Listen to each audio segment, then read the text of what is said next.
আসসালামু আলাইকুম। আজকে আমি আপনাদের সাথে একটি রেসিপি শেয়ার করব। এটা হলো ভেন্ডি ভাজি। এই ভাজিটা কিন্তু খুব বেশি কঠিন না।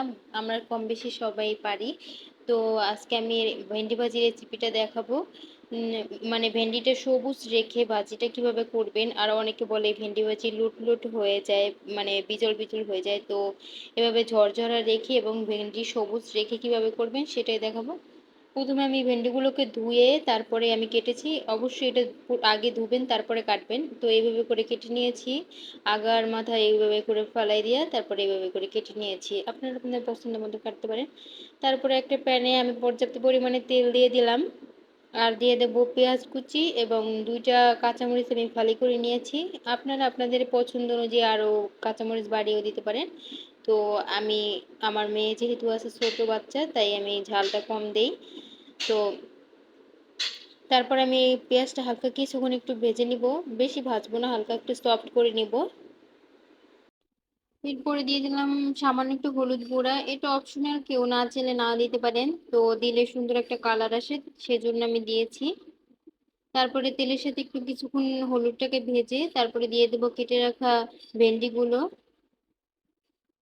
এবার একটু কিছুক্ষণ এটার সাথে একটু মিক্স করে নিব। মিক্স করা হয়ে গেলে দিয়ে দেবো লবণ। এটা পর্যাপ্ত পরিমাণে, মানে যেটুকু পরিমাণ মতো লবণ আমি দিয়ে দেব। এবার আবার লবণটাকে ভালোভাবে একটু মাখিয়ে নিব ভেন্ডিটার সাথে। আর 1 মিনিট মতো নাড়াচাড়া করে আমি এটাকে ঢাকনা দিয়ে দেব লো আঁচে। অবশ্যই এটার ভিতরে কিন্তু কিন্তু কোনো রকমের কোনো পানি অ্যাড করা যাবে না। আমিও কিন্তু কোনো পানি অ্যাড করব না, শুধু ঢাকনা দিয়ে এবং লো আঁচে এটা রান্না করব। পানি দিলে এটা কেমন যেন লুট হয়ে যায়। তো পানি দেওয়া যাবে না।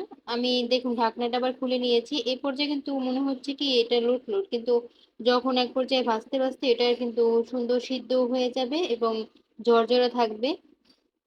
তো এভাবে করে ঢাকনা বারবার 1 মিনিট 2 মিনিট পর পর ঢাকনা খুলবেন আর নেড়ে দিবেন। আর চুলার আঁচ বেশি বাড়ানো যাবে না, লো আবার মিডিয়ামের মাঝামাঝি রাখবেন। তো এই পর্যায়ে কিন্তু আমার ভেন্ডিটা পুরোপুরি সিদ্ধ হয়ে গেছে, কিন্তু ওই যে একটা লোট আছে ভাবটা, এটা যাতে চলে যায় সেই জন্য আমি ঢাকনা ছাড়া এটাকে শুধু নাড়বো। আর নাড়তে নাড়তে এটা কিন্তু এক পর্যায়ে ঝরঝরা হয়ে যাবে।